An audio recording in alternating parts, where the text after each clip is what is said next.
Hello students, कैसे हो आप सब। उम्मीद करता हूँ कि आप अपने स्वास्थ्य के साथ साथ अपनी पढ़ाई का भरपूर ख्याल रखे होंगे। स्टूडेंट्स, जिस स्थिति में हम लोग का देश है, जिस स्थिति से हम लोग गुजर रहे हैं, उस स्थिति में आपकी जो रिस्पॉन्सिबिलिटी है और बढ़ जाती है, क्योंकि अब केवल आप स्टूडेंट ही नहीं हैं बल्कि स्वयं के टीचर भी हैं। आपको स्वयं को गाइड भी करना है कि क्या पढ़ना है, क्या नहीं पढ़ना है और कितना पढ़ना है।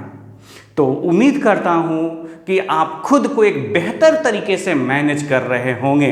इसी क्रम में मैं भी चाहता हूँ कि आपको थोड़ा सा और आगे बढ़ाऊँ। तो some basic concept of chemistry chapter का एक बहुत छोटा लेकिन बहुत महत्वपूर्ण वीडियो लेके आया हूँ, जिसका नाम है मोल अंश या मोल प्रभाष, जिसको अंग्रेजी में मोल फ्रैक्शन कहते हैं। कुछ भी लिखने से पहले स्टूडेंट्स आप यह जानिए कि मोल अंश को काई द्वारा सूचित किया जाता है। याद रखिएगा ना, मोल अंश को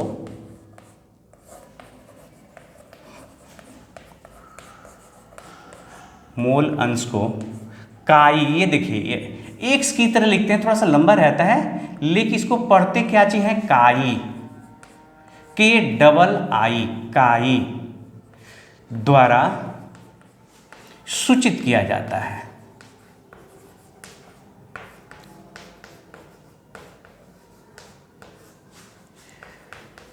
अब यह जानने की कोशिश करते हैं कि मोल अंश क्या है।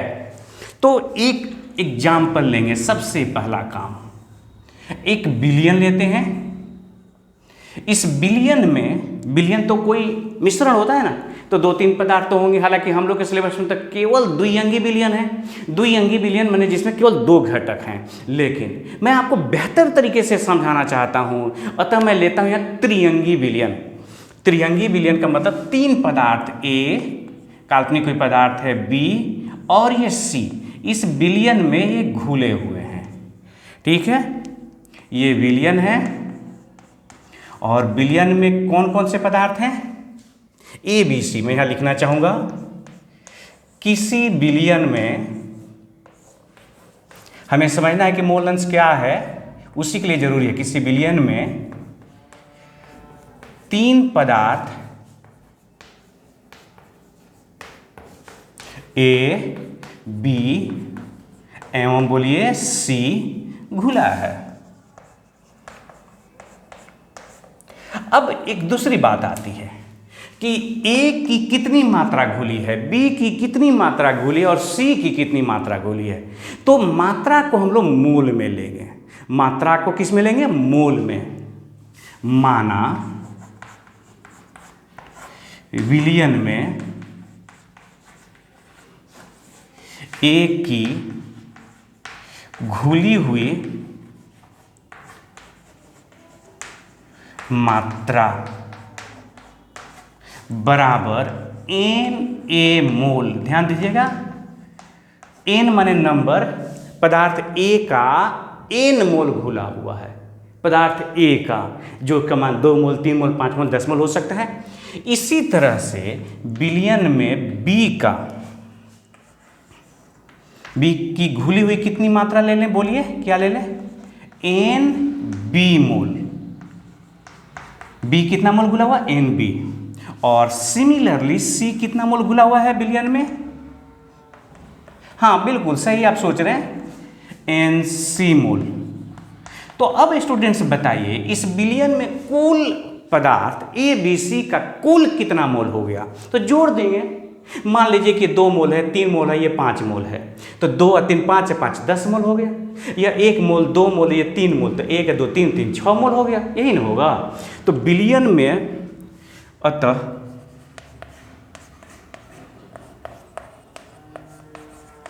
बिलियन में घुली हुई पदार्थ की कुल मात्रा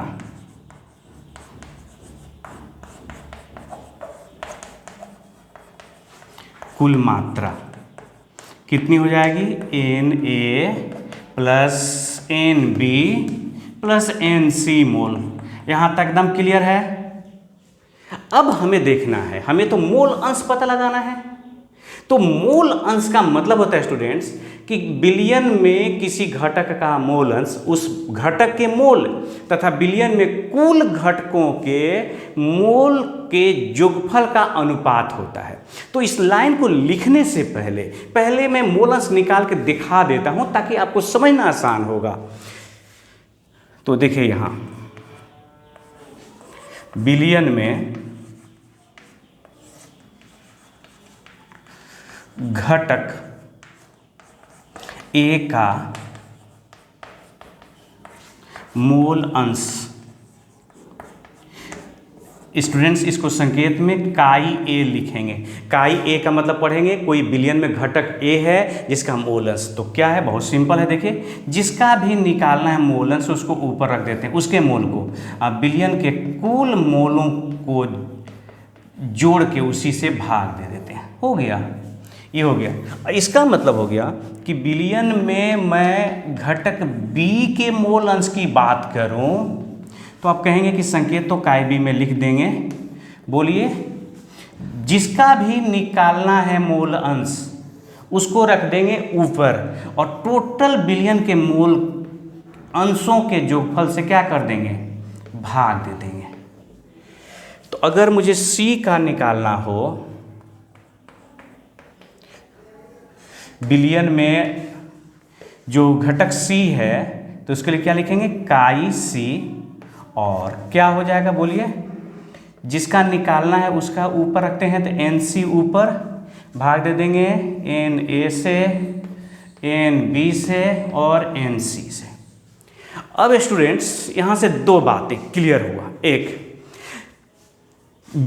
मोल अंश की संख्या, किसी भी घटक का मोल अंश उस घटक के मोल और बिलियन में कुल मोलों के योगफल का अनुपात होता है। तो पहले इसको लैंग्वेज में लिखता हूं, कैसे अगर आपको डिफाइन करना हो, परिभाषित करना हो तो कैसे करेंगे। तो देखिए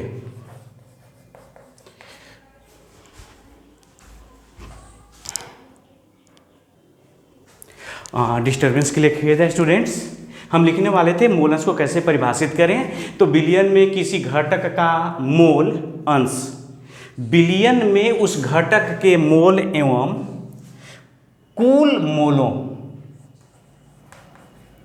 कुल घटकों के मोलों, कुल घटकों के मोलों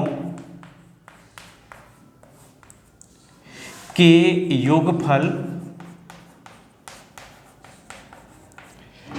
के अनुपात ही है ना, अनुपात के बराबर होता है।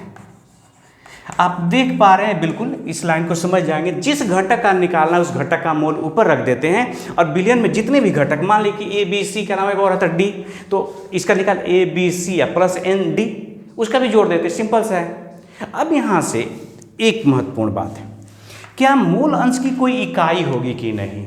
तो देखिए मोल ऊपर नीचे, मोल से मोल कट गया ना, मोल अंश की कोई इकाई नहीं होती।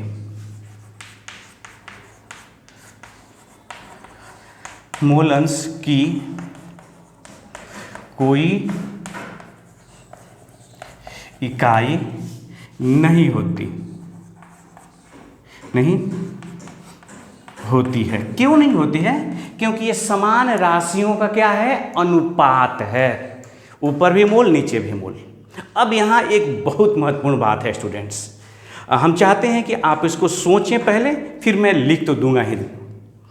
यहाँ पर यह है कि ये देखिए बहुत महत्वपूर्ण बात है, बहुत, शायद जितना बात अभी तक हमने लिखा है उसमें कंपटीशन की दृष्टि से सबसे महत्वपूर्ण बात, कई बार एग्जाम में आया हुआ है। आपको मैं बताया हूँ कि ये टॉपिक तो 12 में भी है, इसीलिए कितनी बार 12 क्लास के एग्जाम में, कितनी बार इंजीनियरिंग और मेडिकल में एग्जाम में आया हुआ है। क्या है जरा देखिए, chi A plus chi B plus chi C equal to कितना होगा, आपको ही बताना है। ये देखिए काई ए, काई बी और काई सी सबको जोड़ दिए। अब ध्यान से अगर थोड़ा सा भी मैथ ठीक है आपका तो देखिए काई ए का मान ये है, काई बी का और काई सी का ये मान है। ऊपर एन ए, एन बी और एन सी है, रह जाएगा, और नीचे सब तो वही है ना। तो सब जब जोड़ दोगे सबका एलसीएम तो ये रह जाएगा ना, N A plus N B plus N C, सबका तो नीचे की है, तो कितना आ जाएगा कट के, ये आ जाएगा 1। इसको लैंग्वेज में कैसे लिखें, ये ही एग्जाम में आया हुआ, कैसे लैंग्वेज में लिखा रहता है, तो देखिए बिलियन में कुल घटकों के मोल अंशों का योगफल कितना होता है, 1 इकाई। बिलियन में कुल घटकों के मूल अंशों, ध्यान रखिएगा, कुल घटकों के मूल अंशों का योगफल है, मूल अंशों का योगफल हमेशा, कभी भी इसमें कमी बेशी नहीं होगा, हमेशा इकाई मतलब 1 इकाई होता है। तो ऑब्जेक्टिव के लिए लाइन याद रहेगा, बिलियन में कुल घटकों के मोल अंशों का योगफल कितना होता है स्टूडेंट्स, 1। अगर 2 को ही घटक रहे तो भी उसका योगफल कितना होगा, मूल अंश का 1 ही होगा। आप इसे नोट करें, और उसके बाद मैं आपको एक एग्जाम्पल की सहायता से, उदाहरण की सहायता से और क्लियर करने की कोशिश कर रहा हूँ, पहले आप नोट कर लीजिए। आइए स्टूडेंट्स, मोल अंश को छोटे छोटे एग्जाम्पल से, न्यूमेरिकल सवाल से समझने की कोशिश करते हैं। एक क्वेश्चन है, किसी बिलियन में नमक, चीनी और पानी है, कितनी चीज़ है, 3। कितना कितना, तो 2 मोल, 3 मोल और 5 मोल क्रमशः गुण हैं। तो प्रत्येक घटकों का मोल अंश ज्ञात करना है। तो स्टूडेंट्स, अगर आपने थ्योरी समझा हुआ है तो ये बहुत आसान है। आपके पास जो बिलियन है उसमें क्या क्या चीज़ है, इसमें है नमक, चीनी है और साथ में पानी है। नमक कितना मोल है, तो 2 मोल। चीनी कितना है, तो 3 मोल। और पानी ये है 5 मोल। स्टूडेंट्स, तो कुल कितने मोल हो गए बिलियन में, कुल मोल में, कुल मोल माने कुल पदार्थों के मोल, तो 2 मोल, 3 मोल, 5 मोल, कितना हो गया, 10 मोल। ये सब 10 मोल हुआ ना। तो देखिए, काई नमक, काई नमक माने बिलियन में नमक का मोल अंश, नमक का मोल ऊपर रखिए 2, आप बटा कर दीजिए, कुल से भाग दीजिए, कितना हो गया, 1/5। चाहे तो आप इसको दशमलव में करके लिख दीजिए, 5 दूनी के 10.2, या अथवा इस तरह से छोड़ दीजिए, कोई बात नहीं। अगर मुझे काई चीनी निकालना होता तो मैं क्या करता, चीनी कितना मोल है, 3 मोल, तो 3 अब बटा कितना हो जाता है, 3 मोल, यहाँ पर रखेंगे, देखिए कैसे अपने आप इकाई हट जाता है, और बटा 10 मोल।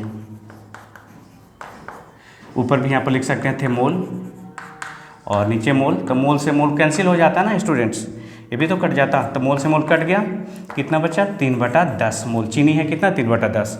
और अगर मुझे काई पानी निकालना होता, केवल मान लीजिए ऑब्जेक्टिव क्वेश्चन रहता, तो पानी कितना है, 5 मोल, और डिवाइड कर देते 10 मोल से। आप समझ गए, मोल से मोल कैंसिल हुआ, 5 दूनी के 10, 1/2 आंसर। कितना आसान है। लेकिन अब यहाँ आपके मन में चलना चाहिए, मोल पता होना चाहिए। इसको और टफ बनाया जा सकता है, क्वेश्चन और टफ होते हैं कब, जब मोल में ना दे करके ग्राम में मात्रा दिया जाएगा। तो जब हम आपको मोल टॉपिक पढ़ा देंगे, मोल कैसे निकालते हैं, तो फिर से एक बार इस पर सवाल बनाएंगे। एक और प्यारा सा ऑब्जेक्टिव सवाल है, किसी बिलियन में पानी और यूरिया है, दोनों घुला है। यदि यूरिया का मोल अंश 1/4 है तो पानी का मोल अंश, अब देखिए ये थोड़ा मुश्किल आपको लगने लगा, यहाँ मोल दिया हुआ था तो निकाल लिए, यहाँ दिया ही नहीं है, सीधे लिख दिया भाई कि बिलियन में आपके यूरिया का मोल अंश है 1/4, तो पानी का मोल अंश बता देना है आपको। तो 1/2, 3/2, 3/4, या सोच रहे होंगे कि जब मोल दिया ही नहीं है तो मोल अंश कहाँ से निकलेगा, मतलब नहीं ज्ञात किया जा सकता। सोचिए, मैं इसको बनाने जा रहा हूँ, लेकिन स्टूडेंट्स आप इसको वीडियो को पॉज कर देंगे, बनाने की कोशिश करेंगे और तब उसके बाद आप सॉल्यूशन देखेंगे, पहले नहीं। देखिए क्या करते हैं, आपको थोड़ा सा एक टेक्निक याद रखना होगा। आपको याद रखना होगा, आंसर में मैं बता रहा हूँ, ऑब्जेक्टिव क्वेश्चन है। हम जानते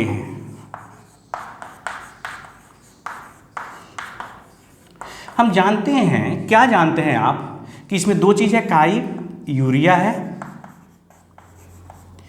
प्लस काई पानी। बिलियन के कुल घटकों के मोल अंशों का जोगफल कितना होता है हमेशा? तो इसमें तो दो ही घटक है ना, तो दोनों को जोड़ देंगे। देखिए अब आप समझ गए ना कैसे बनेगा, एक होगा। तो हमको तो यूरिया वाला दिया गया है, इसका मोल अंश पता है हमको 1/4 प्लस हमें काई पानी निकालना है, तो और बराबर है 1। इसलिए काई पानी माने पानी का मोल अंश कितना हो गया, 1 - 1/4 कितना हो गया स्टूडेंट्स बोलो? ये 3, इससे बना देते हैं 4 - 1/3, सॉरी 4, 3/4। मतलब इसका आंसर क्या हो गया?